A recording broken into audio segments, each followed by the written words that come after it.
우리 주님의 높고 위대하심을 찬양합니다. 이렇게 귀한 자리에서 말씀을 전할 수 있는 기회를 주신 하나님께, 또 국명호 담임 목사님께, 그리고 모든 성도 여러분들께 감사를 드립니다. 또 이 시간 예배드리는 우리 모든 성도님들 주님의 이름으로 환영하고 또 축복합니다. 코로나로 상황이 나빠져서 저희가 전면 비대면으로 예배를 드리게 되었습니다. 하지만 우리가 온라인으로 예배를 드릴지라도 하나님께서는 우리의 예배 가운데 함께 하심을 믿습니다. 사랑하는 성도 여러분, 우리는 지금 코로나로 어려운 시대를 살고 있습니다. 백신의 접종이 이루어지고 있긴 하지만 변이 바이러스로 인해서 결국 4차 대유행이 시작되었고, 도대체 이 코로나 상황이 언제 끝날지 모르는 상황이 되었습니다. 또 이게 끝난다 하더라도 나중에는 더 무서운 것이 오지 않을까 염려되는 상황에 있습니다. 나라의 경제는 또 어떻습니까? 국가 부채가 제2차 추경까지 마치면 1,000조 원에 이를 것이라는 전망이 있습니다. 이념에 따라서 국론은 계속 분열하고 내년 대선을 앞두고 정치적인 상황은 혼란해서 우리를 안타깝게 하고 있습니다. 무엇보다도 교회의 영성이 무너지고 있는 위기의 상황에 우리는 직면해 있습니다. 여기저기서 교회에 대한 암울한 전망이 가득합니다. 코로나가 발발하기 전인 2020년 이전에 발표된 교회에 대한 통계는 이제는 더는 의미가 없게 되었어요. 예를 들어서 2019년 목회 통계 연구소에서 기독교인 중에서 23%가 가나안 성도라고 했는데, 가나안 성도, 기독교인은 기독교인인데 교회에 나가지 않는 성도를 가나안 성도라고 그러잖아요. 근데 이제는 이 통계도 전혀 의미가 없게 되었습니다. 코로나로 온라인 예배가 활성화되면서 가나안 성도는 더 많아질 것이라고 예상합니다. 저도 온라인 예배를 이렇게 계속 드리다 보니까 처음에는 제가 기억이 나요. 정장을 입고 집이지만 아주 막 준비를 해서 예배할 때 막 눈물로 예배드렸던 기억이 제가 나는데, 근데 이게 계속되다 보니까 어느 순간부터 제가 이 멍하니 이게 TV 시청하듯이 화면을 보고 있는 그런 저희 모습을 보고 깜짝 놀랐다가 종종 있었습니다. 제가 신학대학원의 교수이고 제가 맡고 있는 보직이 다른 보직이 아니라 학교의 예배와 체프를 담당하고 있는 교목실장이라는 보직을 맡고 있는데, 내가 지금 이거 뭐 하고 있나, 이래서는 안 되겠다, 정신을 바짝 차리게 되었습니다. 코로나가 아니더라도 지금 예배를 드리고 계신 여러분들 가운데 여러 가지 이유로 또 어려움 가운데 계신 분들도 있으리라 생각됩니다. 이러한 위기의 상황에서 우리는 무엇을 어떻게 해야 하겠습니까? 성경에 나오는 많은 이야기는 어려운 상황을 만난 우리에게 어떤 교훈을 주고 있습니까? 저는 오늘 본문 말씀 예레미야서 32장 6절에서 15절 말씀을 통해서 위기의 상황을 만난 우리가 이 위기를 극복하고 더 나아가 하나님의 회복과 부흥의 은혜를 경험하기 위해서 우리에게 요청되는 것은 과연 무엇인지에 대해서 여러분들과 잠시 하나님의 말씀을 나누는 시간을 갖도록 하겠습니다. 오늘 우리가 읽은 본문 예레미야 32장은 기원전 587년 유다의 마지막 왕 시드기야 왕이 재위한 지 10년 차 되던 해를 그 배경으로 하고 있습니다. 이때 유다는 큰 위기를 만나고 있었습니다. 당시 초강대국이었던 바벨론 군대가 예루살렘을 포위했습니다. 엎친 데 덮친 격으로 기근과 전염병까지 유행해서 나라는 극도의 혼란에 빠진 상황이었습니다.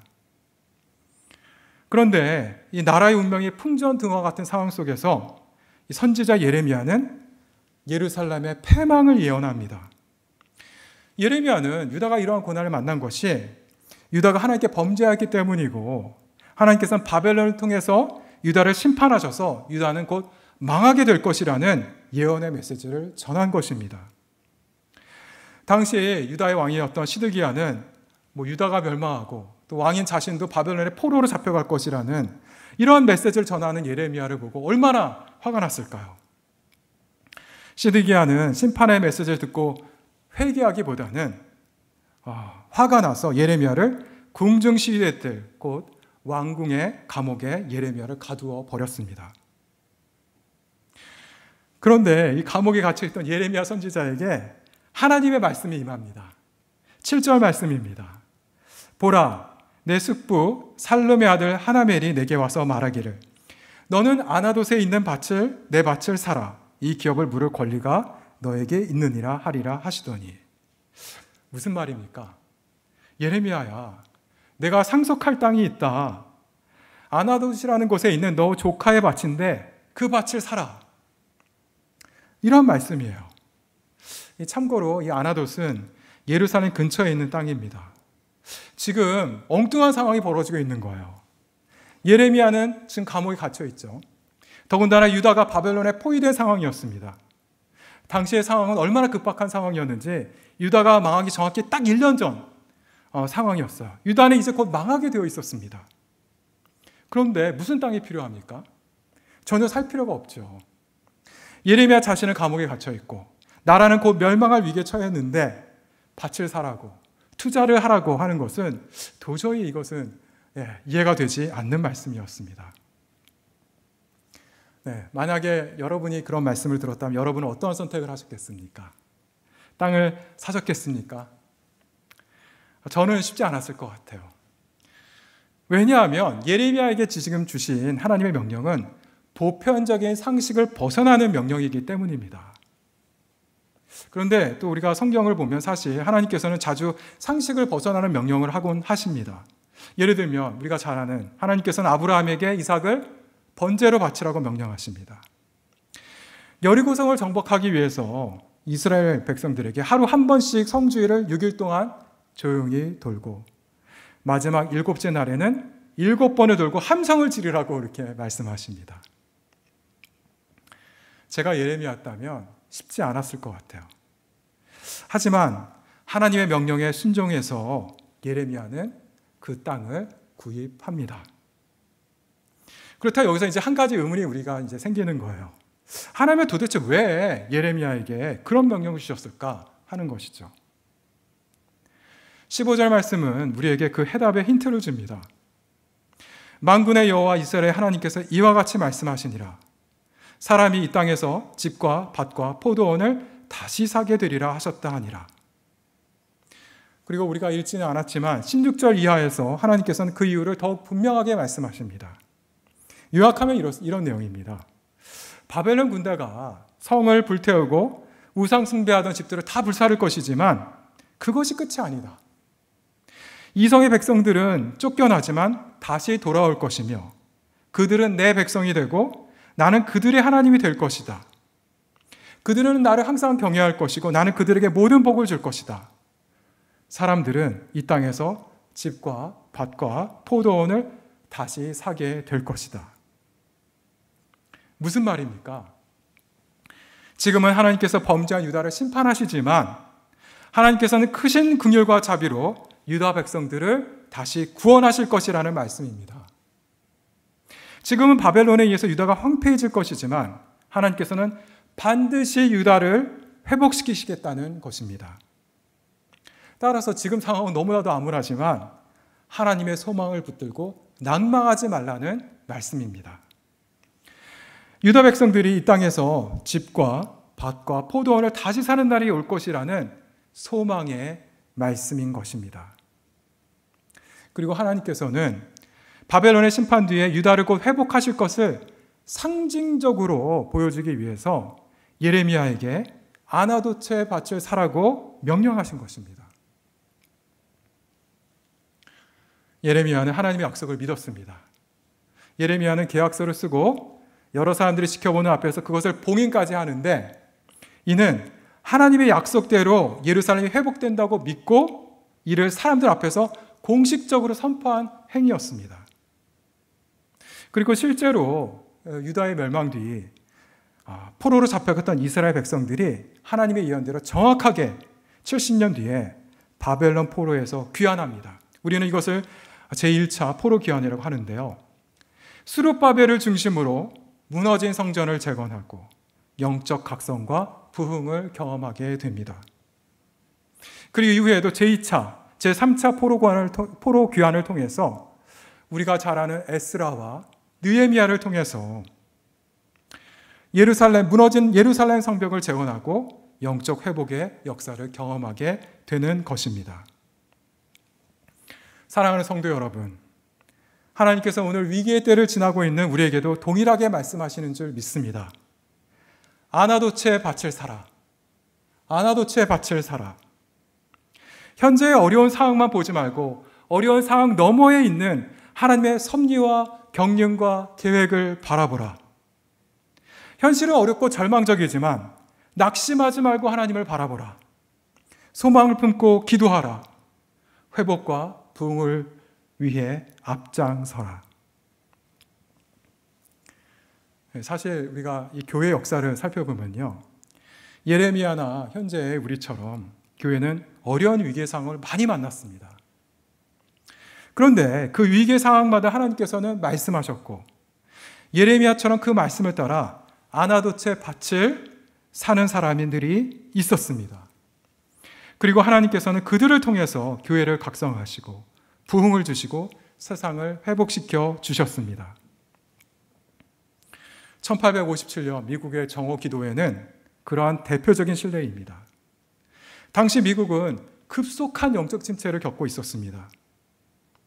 미국은 베이비 붐으로 인해서 급격한 인구 증가, 영토 확장, 산업혁명, 자원개발 등으로 인해서 놀라운 경제 발전을 이루었는데, 사람들은 이러한 경제적인 풍요 속에서 세속화에 빠지게 되었던 것입니다. 워렌 캔들러는 이렇게 증언합니다. 사람들이 황금을 쫓느라 하나님을 잊어버렸다. 사람들이 황금을 쫓느라 하나님을 잊어버렸다. 게다가 1857년부터 경제 대공황이 발생합니다. 그래서 미국 사회가 더욱 어려운 상황을 만나게 되었습니다.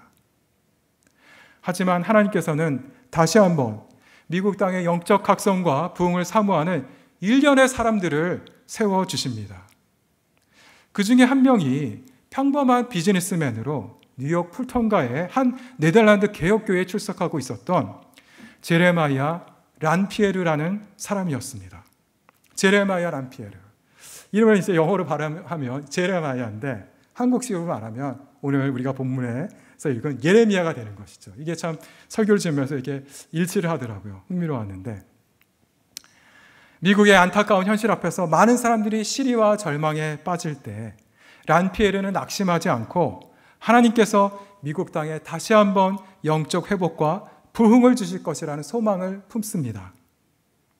그리고 1857년 9월 23일 자신이 출석하던 교회의 3층에서 뉴욕의 비즈니스맨을 위한 기도회를 시작합니다.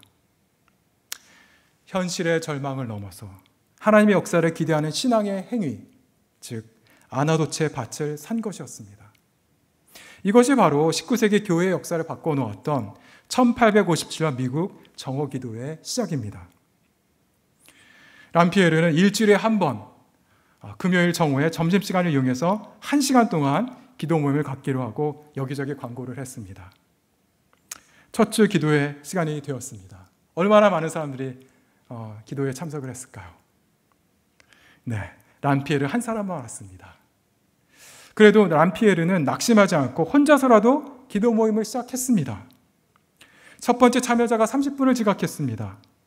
기도회가 끝나고 보니 6명이 모여 있었습니다. 그 다음 주에는 20명이 모였습니다. 그런데 40명이 모였던 10월 7일 3주차 모임부터 하나님께서 이 모임에 은혜를 부어주시기 시작하셨습니다. 점차 기도의 열기가 뜨거워지자 5주차 모임부터는 매일 모이는 기도회로 바뀌게 되고 많은 사람이 참석해서 큰 은혜를 받게 됩니다. 흥미로운 것은 기도회에 참석해서 은혜 받은 사람들이 자신의 지역에 돌아가 새로운 기도회를 시작하였다는 것이에요. 그래서 기도 모임은 또 다른 기도 모임을 낳고 그 기도 모임 또 다른 기도 모임을 낳게 되고 이렇게 해서 미국 전 지역에 정오 기도 모임이 열리게 됩니다. 뉴욕에서만 200개의 정오 기도회가 열렸고 매일 이 모임에 참석하는 사람이 5만 명에 육박하였습니다.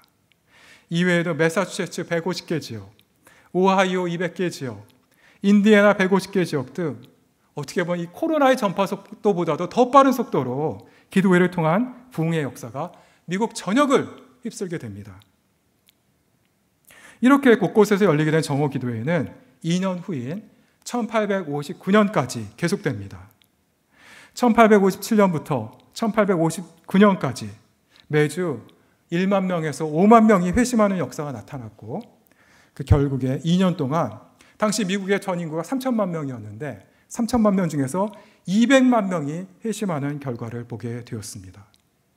그리고 정오 기도회를 통한 영적인 각성과 부흥은 미국이 영적 침체와 경제 대공황을 벗어나는 계기가 됩니다. 그런데 이제 이야기는 여기서 끝나지 않습니다. 이 미국에서 일어난 이 부흥의 불길은 1859년에 영국 웨일즈로 옮겨 붙게 됩니다. 웨일즈 출신의 목사였던 험프리 존스라는 사람이 있었는데요. 이 험프리 존스는 미국에 이민을 가서 목회를 하던 사람이었습니다. 하지만 그도 그의 나이 27세의 나이에 미국 정오 기도의 부흥을 경험한 거예요. 그리고 정말 마음이 뜨거워졌습니다. 자신의 조국 웨일즈에도 이 그와 같은 영적 각성이 있기를 간절히 사모하는 마음을 품게 되었고, 결국 1858년 웨일즈로 돌아옵니다. 사람들은 이런 그의 행동을 이해할 수가 없었어요. 아니, 살기 좋고 사역하기 편한 미국에 있지 왜 이 척박한 땅 웨일즈로 돌아오는가? 하지만 험프리 존스는 웨일즈 카디컨셔에 있는 작은 시골 교회인 트레돌 교회를 맡아서 부흥의 불을 지피기 시작합니다. 아나도체 밭을 산 것입니다. 1858년 9월부터 예배 때마다 설교를 통해서 영적 각성을 촉구합니다. 전체 마을 주민이 불과 76명밖에 안 되는 작은 시골 마을이었어요. 하지만 존스의 사역을 통해서 마을 사람들이 영적으로 깨어나기 시작합니다.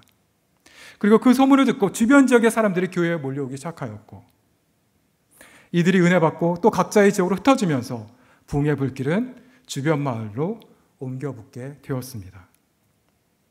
이러한 성경의 역사는 1859년에 이르러서는 웨일즈 전역으로 확산되었고, 웨일즈는 놀라운 영적 각성과 사회개혁을 경험하게 되었습니다. 그런데 성도 여러분, 지금으로부터 약 160년 전에 미국과 웨일즈에서 일어난 이 일련의 사건들은 한국 교회의 역사에도 큰 파장을 일으킵니다. 1866년 대동강에서 순교한 로버트 저메인 토마스 선교사가 바로 이 1859년 웨일즈 부흥에서 은혜를 받고 선교사로 헌신하였던 것이에요. 이 로버트 저메인 토마스 선교사가 웨일즈 사람입니다. 근데 그가 웨일즈에 있을 때 웨일즈의 부흥을 통해서 은혜를 받고 선교사로 헌신하게 되었던 것이죠. 그가 처음 조선으로 오려고 했을 때 많은 사람들이 그를 말렸어요. 아니, 도대체 그 암울하고 위험하고 소망 없는 조선 땅에 왜 가려고 하느냐. 하지만 토마스 선교사는 조선에 임할 복음의 역사를 기대했습니다. 그리고 떠났습니다. 아나도체 밭을 산 것입니다. 토마스 목사는 미국의 상선 제너럴 셔먼호를 타고 1866년 평양을 향하게 됩니다. 하지만 이 당시 조선의 이 쇄국 정책과 제너럴 셔먼호의 거만한 태도가 갈등을 일으키게 되어서 양측 사이에 전투가 벌어집니다. 그리고 셔먼호는 조선군의 공격을 받아 곧 불길에 휩싸여 침몰하게 됩니다. 이때 배에서 도망해서 무트로 나온 사람들은 기다리고 있던 조선 병사들에게 모두 참수가 돼요. 그 와중에 이제 토마스 목사도 자기가 가져왔던 2억 원의 한문 성경을 가지고 무트로 탈출을 하였다가 결국 1866년 9월 23일 27살의 젊은 나이로 박충권에 의해서 목배임을 당하여 죽게 됩니다. 이것이 바로 우리나라 최초 개신교 순교 사건입니다. 그런데 흥미로운 것은 이 토마스가 순교하기 전에 구경꾼들이 있었어요. 구경꾼 중 한 사람이었던 12살의 소년이었던 최치량에게 성경 한 권을 주었습니다. 그런데 이제 당시 조선의 국법에 의하면 허락 없이 외국 서적을 소유하는 것은 참수를 당할 수 있는 중대한 법 위반 행위였어요. 그래서 최치량이 겁이 난 거죠. 그래서 그 책을 평양 영문주사였던 박영식에게 건네줍니다. 근데 박영식은 이 책을 받고 이게 무슨 책인지는 몰라도 이렇게 보니까 이 책의 종이 퀄리티가 너무 좋은 거예요. 이거 어떻게 할까 하다가 자기 집으로 돌아와서 이 성경을 다 뜯어가지고 온통 자기 집을 성경으로 도배를 합니다. 그런데 이 박영식이 도배된 성경을 읽다가 예수님을 만나고 회심하게 됩니다. 그리고 훗날 최치량은 박영식의 집을 구입을 해서 여관으로 사용하게 되는데요. 나중에 우리 평양에 선교사로 온 아주 중요한 두 분의 선교사가 있는데 사무엘 마펫과 그레암 리라는 선교사가 있습니다.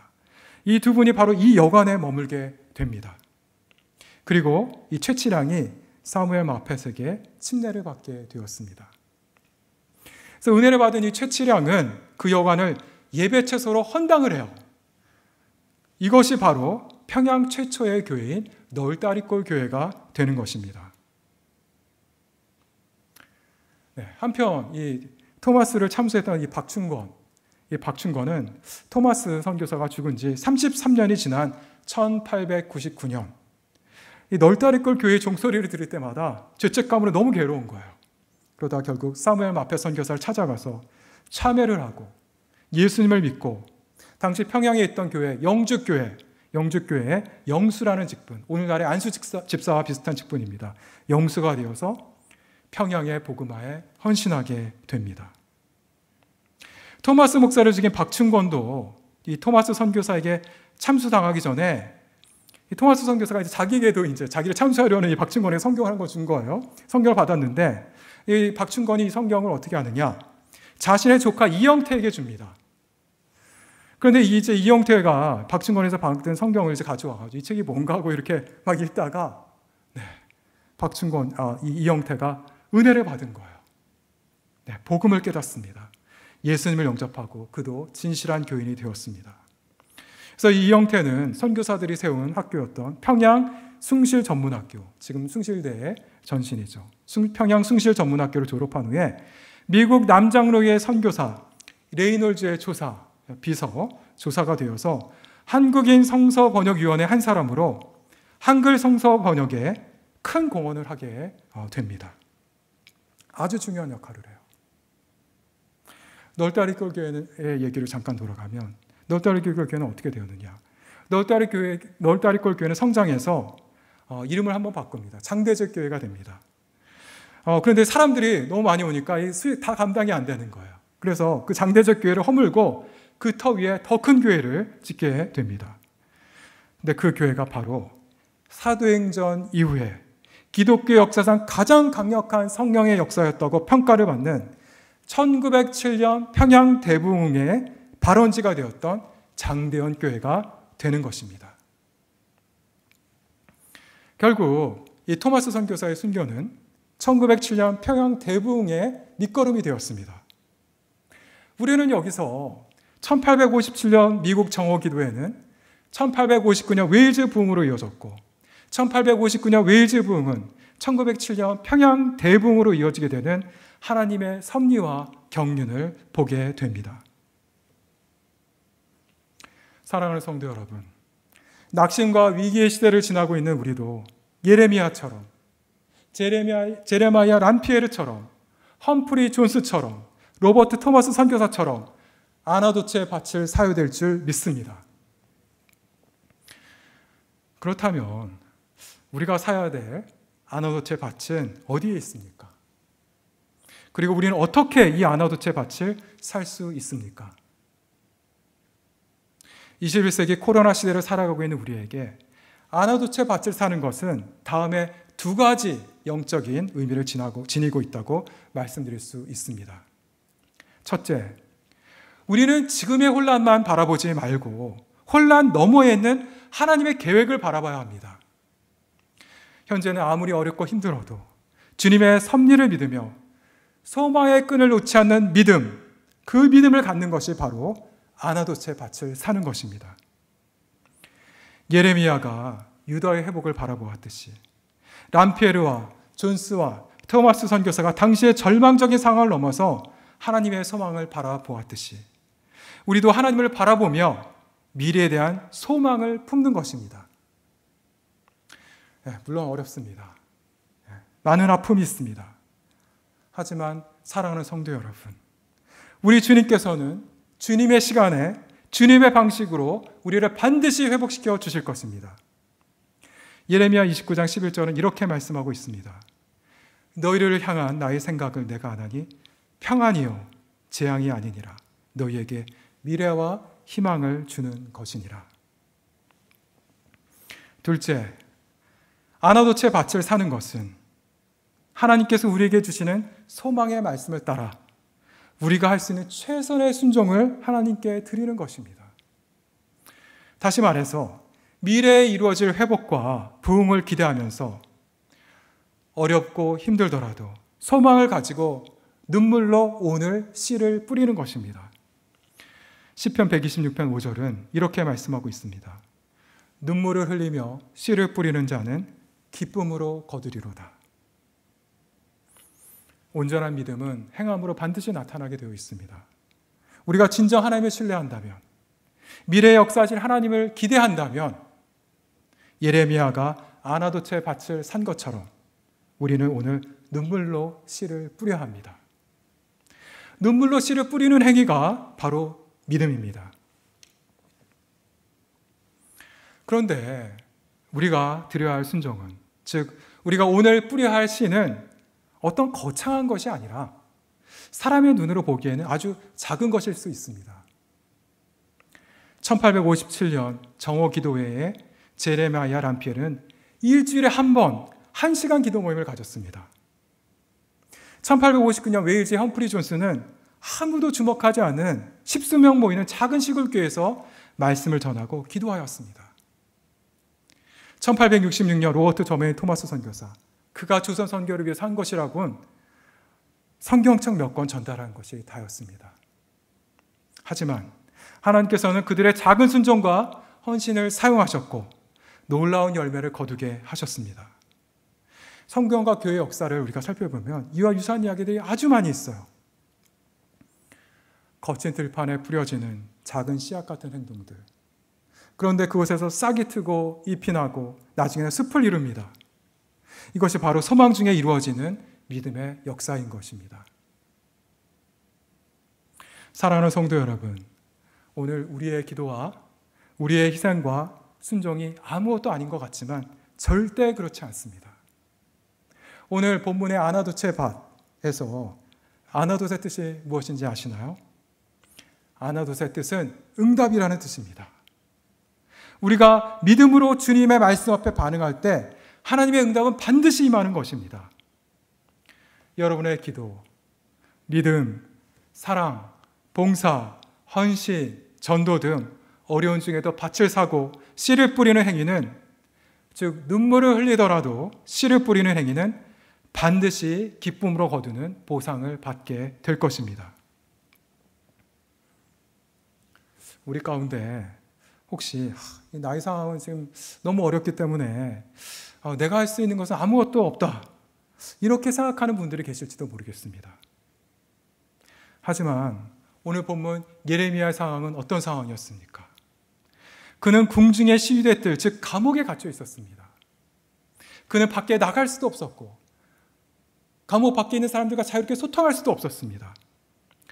나는 할 수 없어, 못해, 갇혔잖아, 감옥에 있는 내가 지금 뭘 할 수 있겠어, 이렇게 충분히 생각할 수도 있었을 것 같습니다. 하지만 예레미야의 사역은 중단되지 않았습니다. 하나님의 말씀은 여전히 시간과 공간과 환경의 제약을 뚫고 그에게 임하였습니다. 그리고 그는 그 말씀에 신실하게 반응하였습니다. 우리의 상황과 조건은 제한적일지라도 우리를 통해서 역사하시는 하나님의 역사에는 제한이 없는 줄 믿습니다. 문제는 우리의 믿음이 갇히는 것입니다. 사랑하는 성도 여러분, 교회의 영적 각성과 부흥은 언제 하느냐? 언제나 교회가 절망적인 상황을 지나고 있었을 때 일어났습니다. 환경과 조건을 탓하지 말고 우리가 할 수 있는 최선을 다합시다.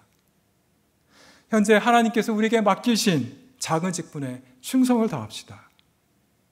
하나님의 역사는 저와 여러분 같은 평범한 한 사람의 작은 헌신을 통해서 일어났습니다. 당시 무명의 선지자였던 예레미야 한 사람, 무명의 비즈니스맨이었던 제레미야 란피에르 한 사람, 아무도 주목하지 않았던 시골교회 목회자 험프리 존스 한 사람, 약관 27세의 평범한 선교사였던 로버트 토마스 한 사람, 그 한 사람처럼 하나님께서는 지금 우리 가운데에도 헌신된 그 한 사람을 찾으십니다. 하나님께서는 그 헌신된 한 사람을 통해서 우리의 개인과 가정과 교회와 더 나아가 우리나라와 민족을 변화시키실 것입니다. 바라기는 오늘 여기 모인, 그리고 온라인으로 예배드리는 여의도 침례교회 성도 모든 분들이 아나도체 밭을 통하여 주시는 주님의 소망을 마음에 품고 하나님의 놀라운 영광을 보게 되기를 주님의 이름으로 간절히 축원을 드립니다. 우리 다 함께 자리에서 일어나서 우리 하나님께 찬양하는 시간 갖도록 하겠습니다.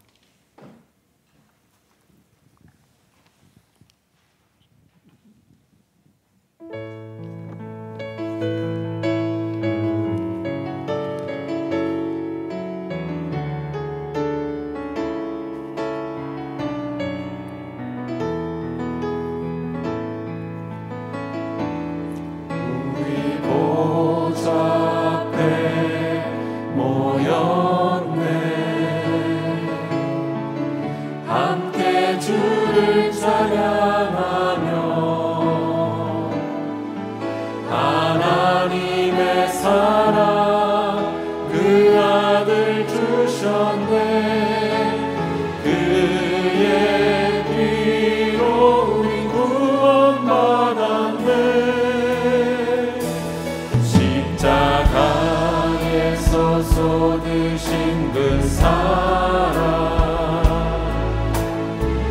강같이 온 땅에 흘러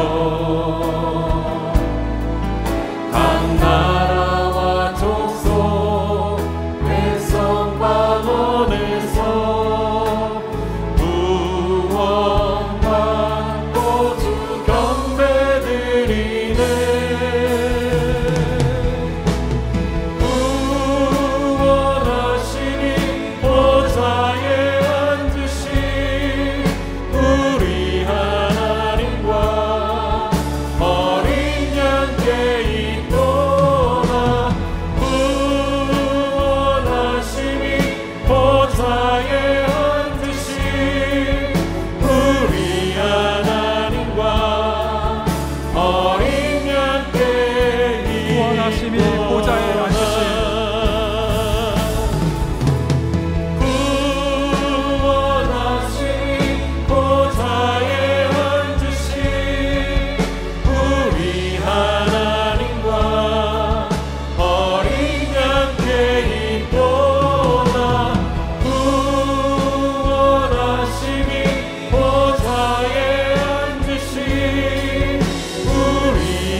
사랑하는 성도 여러분, 현재 우리는 어려운 시간을 지나고 있습니다.